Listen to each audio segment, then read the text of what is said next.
With the Toronto Blue Jays re-signing Max Scherzer, it opens up a whole heck of a lot more questions. Who will be the starting staff on opening day? What's going on with Bieber? What's going to happen with Eric Lauer? Will there be a trade? What about Jose Berrios? So many questions and not a whole lot of answers. And a whole bunch of spring training storylines that we'll get into on today's episode of Locked On Blue Jays.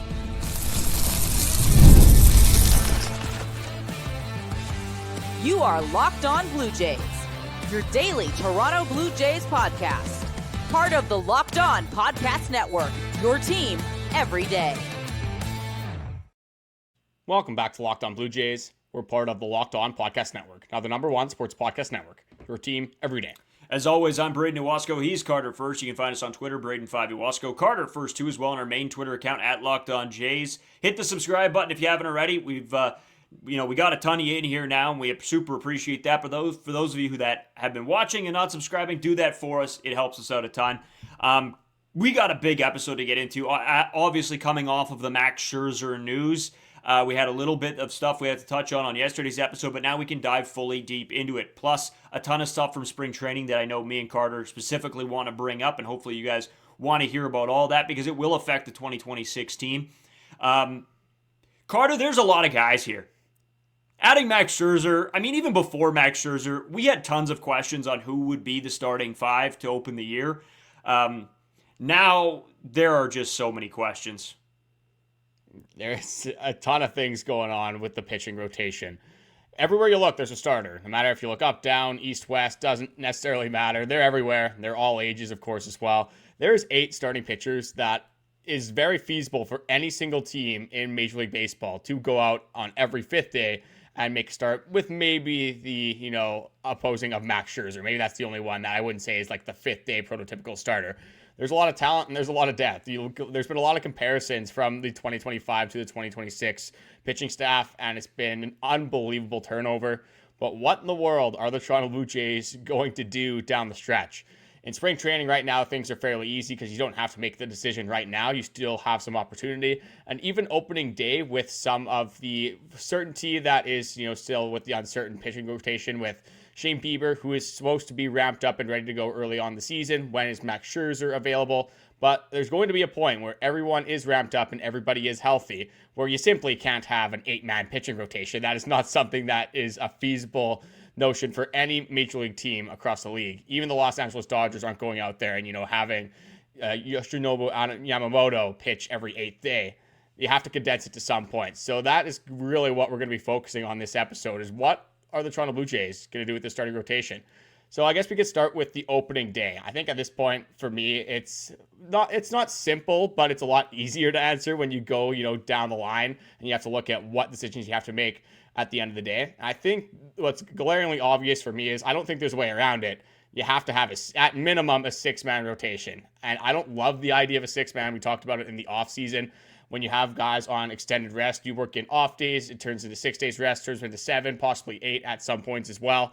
It's nice for some guys with, pitch limits, guys that need rest. But throughout an entire season, a lot of guys like the routine of every 5 days. But I have Dylan Cease, Kevin Gausman, Trey Savage, Cody Ponce as my 4, as like the 4 main guys that I'm pretty sure are going to be here. Then for this scenario, I do have Eric Lauer and Jose Berrios.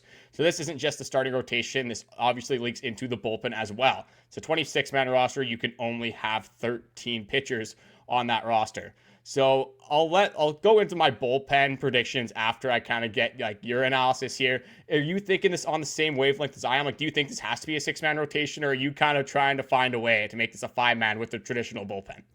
No, it's a 6-man, but maybe not in the way that you just said. I think I'm somewhere else. I think Eric Lauer gets moved to the long man in the bullpen. I don't think he starts as a starter this season. I now think Max Scherzer comes in as your 6th man to give guys off days and not guys in totality. I'm thinking Trey Savage. Sorry to cut you off, but is Max Scherzer ready for opening day? I'm not under the impression that he will be. He has been throwing a couple bullpens, but I'm not under the impression that Max Scherzer is going to be ready to go in this rotation right and glaring in March. He wouldn't start until early April, but I'm under the impression it's going to take a little bit longer. That's why I have Eric Lauer in the scenario. Yeah, I don't know. I think he may be ready. And again, I don't think it'll be within the first 6 days of the year. I don't think it will be within the first 6 starts. But I think when you get into the second round of turns for these guys and starts for these guys, I think maybe you're starting to see Max Scherzer get thrown in there as the sixth guy to give Trey Savage, that type of guy, an extra day's rest. They said how they want to be careful with this guy. They don't want to overuse him and burn him out. So Max Scherzer, to me, is the perfect guy that can just slot in here and there and make some starts. Again, I want to break this down because we were wondering about how the salary was going to work with Max Scherzer. So here it is. It's a $3 million base salary, $1 million if he reaches 65, one for 75, one for 85, one for 95, one for 105, one for 115, and so on until 155. So every 10 innings this guy pitches, he gets another $1 million. And so to me, what they're going to utilize him as is the Trey Savage buffer zone. And to try to limit this guy's pitches until he starts to really get in a groove out there. So to me, that's where Max Scherzer really fits in here, but that does push, to me, Eric Lauer to the bullpen. And I don't know if it will be within the first five, whatever I said, after the sixth start into that second round of starts, maybe into the third round of starts, and they start the season with a 5-man rotation. I'm not 100% sure, but if I'm to guess, that is how they want to play this as their six-man rotation until at least Shane Bieber gets back. I have two questions for you there, but I'll start on the first one. I agree that Max Scherzer will be the guy that kind of is played off of Trey Savage, but I don't think that's meant for the April starts. I don't think that's for the May starts. I think just with the roster and the way it's constructed, it's in the Toronto Blue Jays' benefit to, allow Max Scherzer to take his time to ramp up. You said you bump Eric Lauer to the bullpen. You already had a 6-man rotation, and this leads into my second point. What does that mean for Jose Berrios? Are you going to have 2 long men in the bullpen when you already have a 6-man rotation? Are you going to roll out 5 traditional bullpen arms? That's why, for me, I think that it makes a lot of sense for the Toronto Blue Jays to let Max Scherzer ramp up at his own leisure, at his own discretion, really take that time, because it makes the roster composition a lot easier, at least early on. And then if, there is an injury, maybe there is some low performances, you have a little bit more of a sample size to really analyze your starting pitchers. So if that is the scenario, and they do have Max Scherzer back for opening day, is that the fix? Is it Eric Lauer and Jose Berrios in the bullpen, or what happens to Jose Berrios if that is the scenario? No, to me, Jose Berrios would be the 5, right? You got Dylan Cease, you got Max Scherzer, or Dylan Cease, Kevin Gausman, Trey Savage as your 3. You got Cody Ponce, you got Jose Berrios, and then you have Max Scherzer as your 6th guy that slots in. Eric Lauer is the full long man. So that's until Shane Bieber comes back. Right. Or before Shane Bieber comes back. So I guess we could talk about when that does happen. Is when Shane Bieber's back, what happens with the Eric Lauer? What happens with the Jose Berrios? Like, who is the odd man out in this scenario? Because I don't think it's feasible to have, obviously, 2 long men and 8 starting pitchers in your bullpen. But that could be a possibility if the Toronto Blue Jays truly believe that those 8 guys are some of the best pitchers on the roster. No, Carter, to be honest with you, I think there's going to be a trade here that happens. I think there has to be. Eric Lauer can't be sent down anymore. Jose Berrios obviously not going to be. So one of those 2 guys, to me, it seems like a candidate to be traded. And one of them have to be. They're not going to trade Shane Bieber. They want him. They know what he can do. I think they want him for late in the season. It's going to be Lauer or it's going to be Jose Berrios if Jose Berrios keeps pitching like he is. As much as I hate to say that, I love having depth at starting pitching. But you can't carry 8 starting pitchers the entire season. That just can't happen. And I don't think it's feasible to DFA Jose Berrios, but if you really are at the point where you don't believe in Jose Berrios and he's not going to be one of your top 7 starting pitchers, and you're not comfortable rolling out Jose Berrios in one of those slots, maybe that is the option. Maybe it is eat the money. Unfortunately, it's not something you want to do, but if you want to win a World Series, you're not going to try to just ship Eric Lauer out just because you're forced almost in a sense. If you're looking just at this year, Eric Lauer it does make a lot of sense. He's the guy that's making $4.4 million. He's the guy that has a better track record, at least last year, than Jose Berrios. That's going to be the tough decision because even with, you have that 6-man rotation, you have Eric Lauer out of the bullpen, there's still 6 guys that need to be in this bullpen, 6 guys that you need to rely on in different moments. And I think when we were looking at this, it's fairly obvious to say that Jeff Hoffman will be one of them, Tyler Rogers will be one of them, Louis Varland will be one of them. And another thing that goes into this is Yimi Garcia, who will not be ready for opening day, but will be ready hopefully at some point during the season. That's a guy that if he's healthy, that's a staple, and you probably want him in the bullpen as well.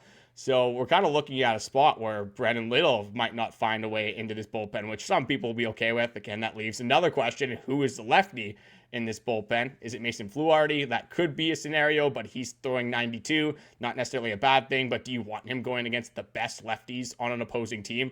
There's so much that goes into this. So I think what makes the most sense for the Toronto Blue Jays, which isn't the easiest scenario, but it makes the most sense for them, is to flip one of Jose Berrios, one of Eric Lauer. If it's probably not Shane Bieber, that wouldn't make a lot of sense, but maybe there's a wild card that somehow nobody has any idea it's going to happen, and the Toronto Blue Jays find a way to flip another one of their starting pitchers. So that makes the most sense if you want to win now. But in terms of what the Toronto Blue Jays are actually going to do, you don't want to give away Eric Lauer, Jose Berrios for scraps.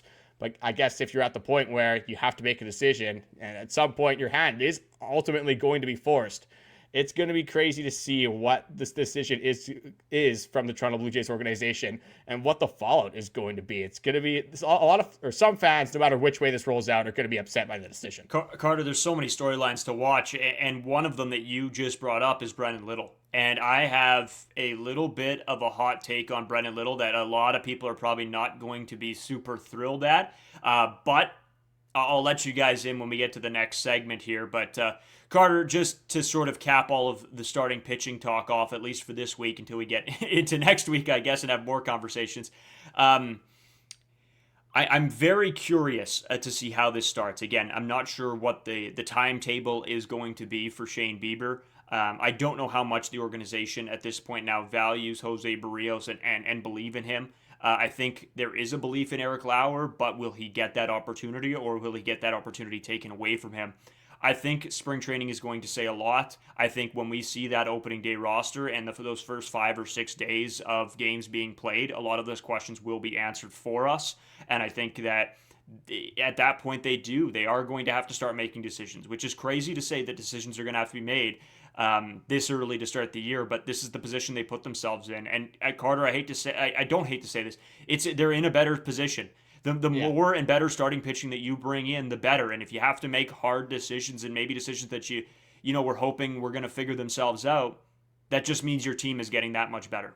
That's the biggest thing that we should take away from this. Like, this is a tough decision, but it's not a bad scenario for the Toronto Blue Jays to be in. This is a really good spot to be in, where you have this battle, where you have almost not enough spots for too many pitchers.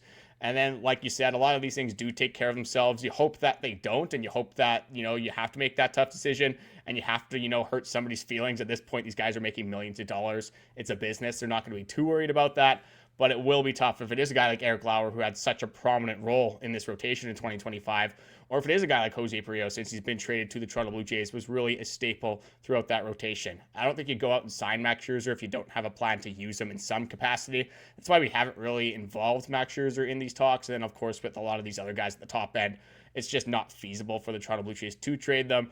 But from what we've seen, Eric Lauer has kind of gotten the short end of the stick. So I think it's really a coin flip at this point. Personally, for me, I'm leaning towards Eric Lauer. I'm going to lean towards the guy that has had more recent success, also having just an additional lefty. Not the biggest deal in the starting rotation, but it is a nice piece to have if it is, one of those things where you are splitting hairs. Not necessarily the scenario right now.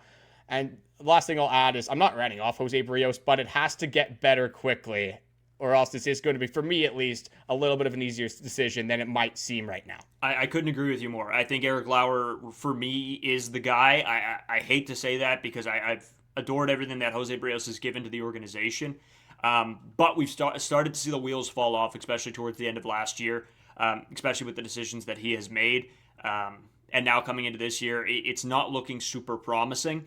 And that really worries me. So we'll have to wait and see. But again, I want to come back and talk a little bit about Brennan Little and just what we were able to see from him in his first outing. So, Carter, we'll take a quick break. We'll be right back with all of that. Today's episode brought to you by Game Time. MLB opening day is almost here, and you can feel it. Fresh starts, big expectations, and that first crack of the bat, whether it's a breakout rookie or a division race that goes down to the wire. There's nothing like being in the ballpark for it. The only problem? Getting tickets. It feels like it can be a grind. Long queues, surprising fees, prices jumping at the checkout. That's my least favorite part of ticketing sites usually, is the fact that I go on, I think I'm spending this much money, and I get to the checkout and there's this additional fee. There's these taxes that weren't added in on the main screen. There's this, that, and the other thing.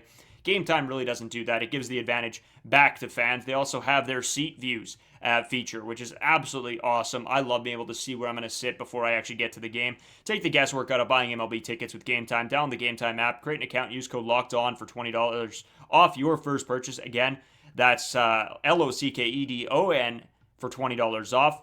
Download the Game Time app today.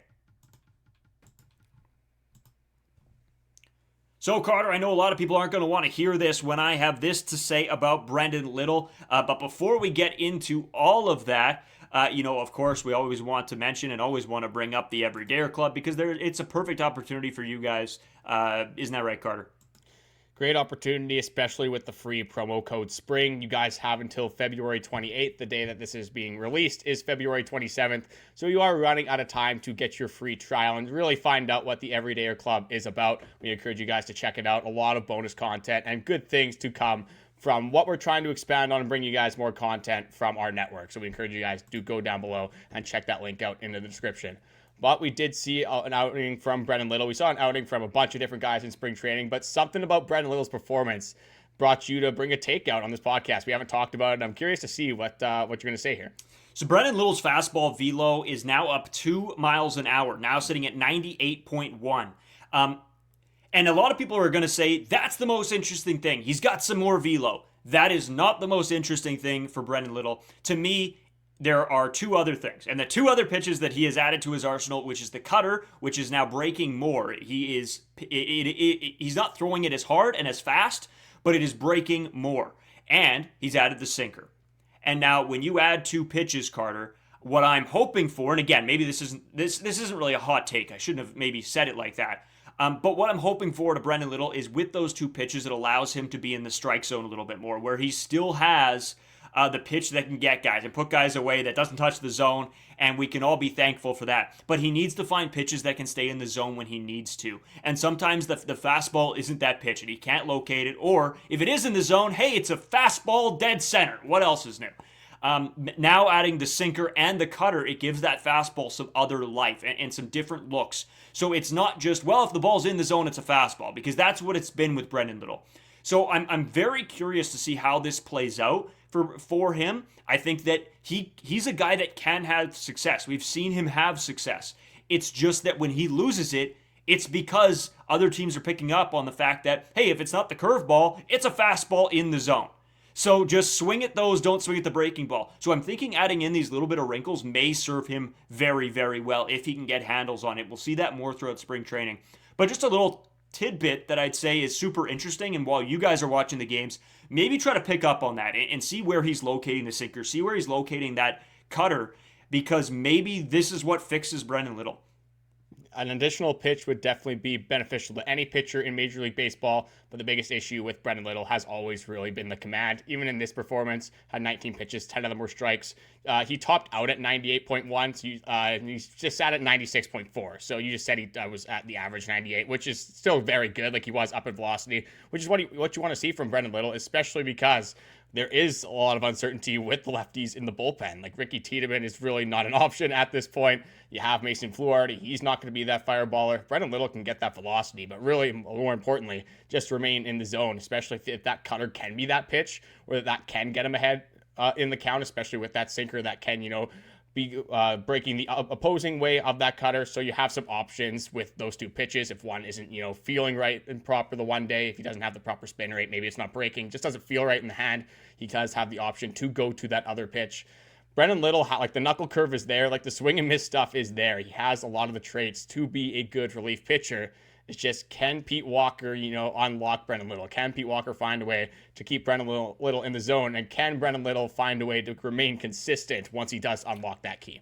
Yeah, so again, I don't know if it's going to be the biggest thing of all time, but it's super interesting. And this is the stuff that we look for in spring training games or in the World Baseball Classic, is to see how these guys are evolving. And so for Brennan Little, this is the time to be watching him, to see if he can take that next step, because we did see him have success last year, but then also stretches where you're like, oh my God, get this guy off the mound, because it is going horrendously.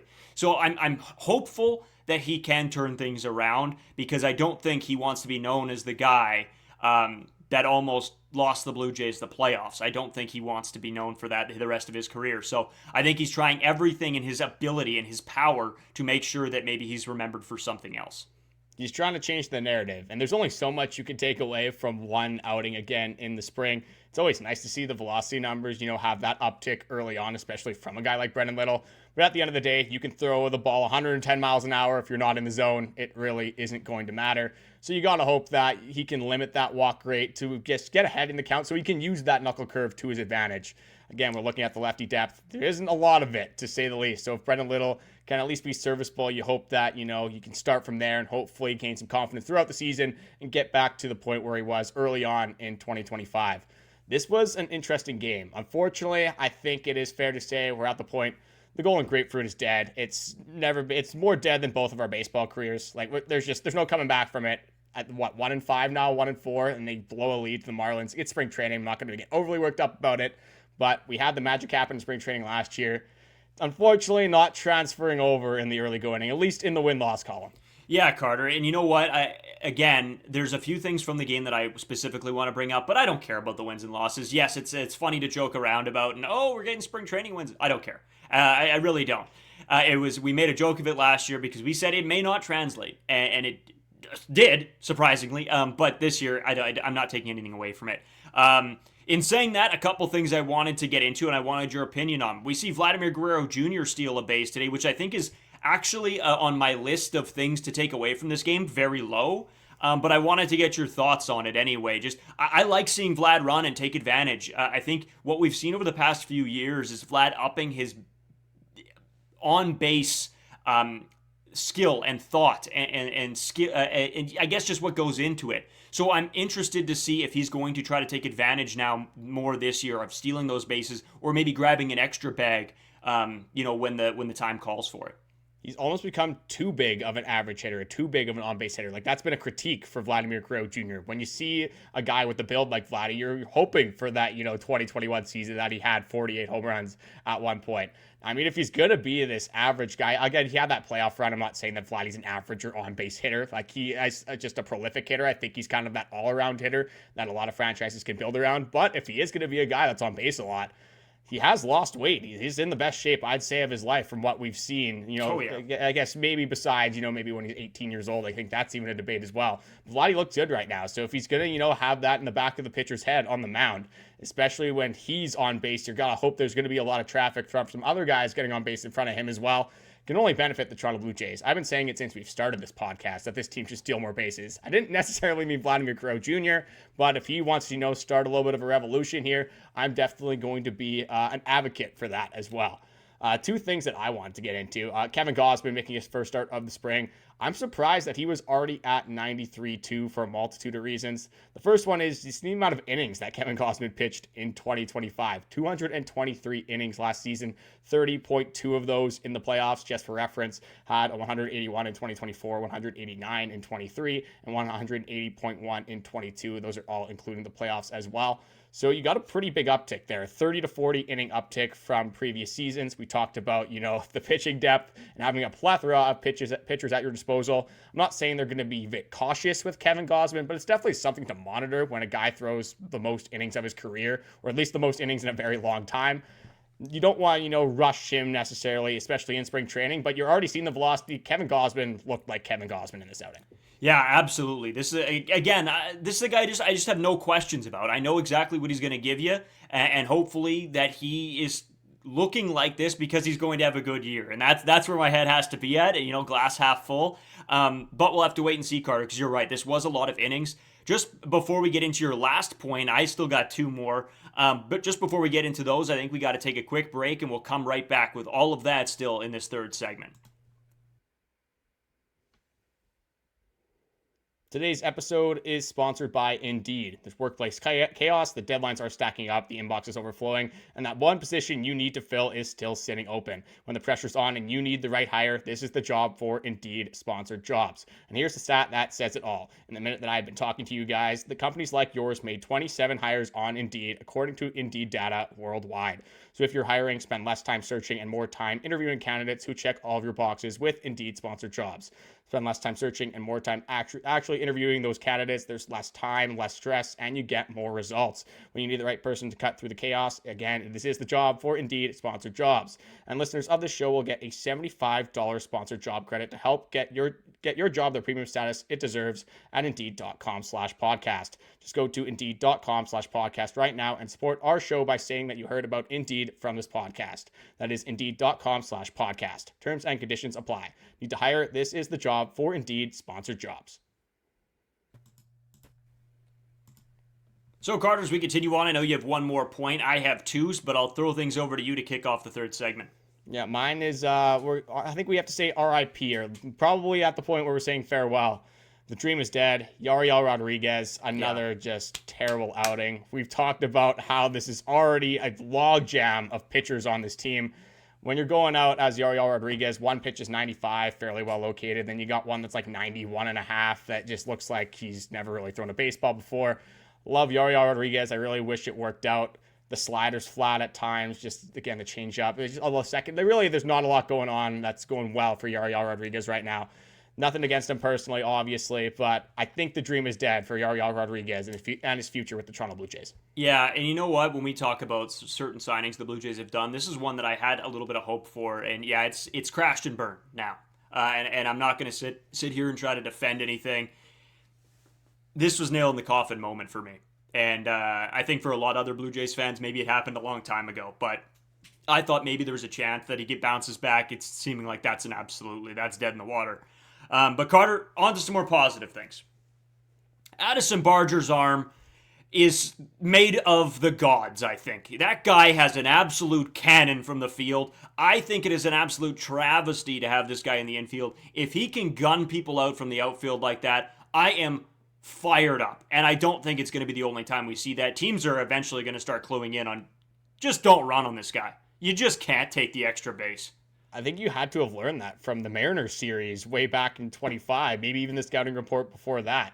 It's such a weapon to have. Like, a lot of people, everyone can make the throw at third base, or at least every third baseman. If you're playing third base, again, ricochet shot, ricochet shot, I didn't want to say it, but every third baseman that's playing there can make the throw from third base. Not everybody can make the throws that Addison Barger makes from right field, and maybe you have a little bit more velocity, obviously, in the throws from third, but I am taking the piss missile from the outfield, from right field to third base. A perfect throw, one hopper to Okamoto, good tag as well, but it's mostly the throw, obviously. That's a guy you want in the outfield. That's an arm and a weapon that you want to use on the regular, and that's a fear that you want to put in opposing teams' hearts, in opposing teams' mindsets, that you don't want to take that extra base. You don't want to, go home on a single to the outfield. You don't want to go first or third. Those are the little moments that can help a team immensely, especially with the pitching staff the Toronto Blue Jays are going to roll out. No, exactly. Yeah, nail in the head, Carter. The last thing I wanted to touch on, you'll be thrilled to hear this. I don't know. I think Okamoto heard the fact that we all call Bo Bichette a very clutch hitter, and he goes, just hold my beer. Give me this one. This guy in a massive situation, bases juiced, ropes a double down the line. That's exactly what I want to see from him. And every game he keeps impressing me more and more. The bat looks fantastic. And to be able to do it in a moment, again, it's a clutch moment. It's not regular season. It's not playoffs. But still, bases juiced, you want that guy to be able to come in clutch for you. And that's exactly what he did. Carter, I'm over the moon on this guy. I think I'm all in here, and I think I've gotten to your level of excitement for Kazuma Okamoto. Winning Blue Jays fans over quickly. And this wasn't off a scrub either. This was off Thomas White, the 17th rated prospect in all of baseball. It's not Trey Savage quite, but still a very good pitcher nonetheless. And this is the moments that you want to see from Kazuma Okamoto, that you want to see in the World Baseball Classic. You want him to face great pitching. You want him to face future big leaguers, regular big leaguers, veterans throughout the league. Yeah. And so far, again, the small sample size, but it is a bigger sample size in totality. When you look at previous World Baseball Classics, you look at what he's done in his professional career in Japan. This isn't one of those guys that has that uncertainty. The only uncertainty that you have is that he's transitioning leagues. So again, I'm not going to say that he's the best player in all of baseball, but this is a guy that is going to be a big part of what the Toronto Blue Jays do in 2026. Oh, dude, I'm so excited. I'm getting the itch, right? I love spring training, and I love the fact that we can sit here and watch baseball, but it's just not the same, right? It really isn't. I want that moment for Kazuma Okamoto to come in the regular season against the New York Yankees, just to put the nail in the coffin against them. And I cannot wait for moments like that. This is going to be such a fun year, and it seems like every week we're getting more and more to talk about. Of course, who expected a Max Scherzer signing, in spring training at 11:30 at night, but this is where we're at. This is the beauty of being a Toronto Blue Jays fan. We appreciate you guys tuning into that one. I think we got like 5K views or something like that. So we appreciate everybody, the subscribers, the new people that are joining and viewing this podcast on a daily basis. We appreciate all of you. We are now, what, Carter? Is this year 3 for us of doing the pod here? I think, yeah, we're 2 years in January. So we're starting the 3rd year. We're just over 2 years of doing this podcast. The growth has been unbelievable. We had a prediction of where we kind of thought we'd be at after 2 years, and we weren't even close whatsoever. It's completely been blown out of the water. So we appreciate all the support, all the likes, comments, just all the perspectives that we get from people all over Canada and all over the world. We can't emphasize how much that means to us. Last thing that I wanted to go over is we got a little bit of an insight to the World Baseball Classic and the Canadian team of the World Baseball Classic, because there was 3 Miami Marlins who will be participating and on the Canadian roster. Otto Lopez, who should be a familiar face for Toronto Blue Jays fans, the middle infielder that used to be on the Toronto Blue Jays. Then you do have Liam Hicks and then Owen Casey as well. Again, not the huge names, not names like that are on Team USA, the team of Dominican Republic, but when you look at what Canadian teams have looked like in the past, not the worst squad. I think the Team Canada will have a lot of competitive games in the World Baseball Classic, which for me is a pretty good spot for Canadian baseball to be in, considering where it has been in the past. Yeah, I don't think I'll be purchasing one of the Team Canada jerseys anytime soon. I think they were like $400 and some, so I might pass on that one. They're not the best looking ones either. I mean, maybe if they win, maybe if, they go on a Sure. generational run, maybe if you have, like a Four Nations moment, I wish we could say an Olympics moment, but not exactly that from Team Canada. I mean, I think the aspirations on that are a little bit more far-fetched than they would be in hockey, but hey, I mean, maybe let's do like a Miracle on Ice run, baseball style, Canada style. I'd be down with it. As always, thanks everybody for tuning into the episode. Make sure you do check out the Everydayer Club. You can use the code SPRING where you get a free month of access that gives you ad-free audio. You get access to the Discord where we'll be chatting a ton of ball all season long. Plus, you get an exclusive merch store, which, to be honest, Carter, I didn't even know we had, so now I'm going to have to check out our own merch, apparently. So I'm pumped up for that. Check it out. You also get discounts on every other Everydayer Club that you join as well. So thanks, everybody, again. We'll be back with you on Monday, unless there's another surprise signing. Then you'll hear from us then. But I'm at the point where I doubt that. It's a trade for Chris Bassett. He's coming back from the Baltimore Orioles. Yeah. Thanks, everybody. Have a good weekend. Don't be idiots out there.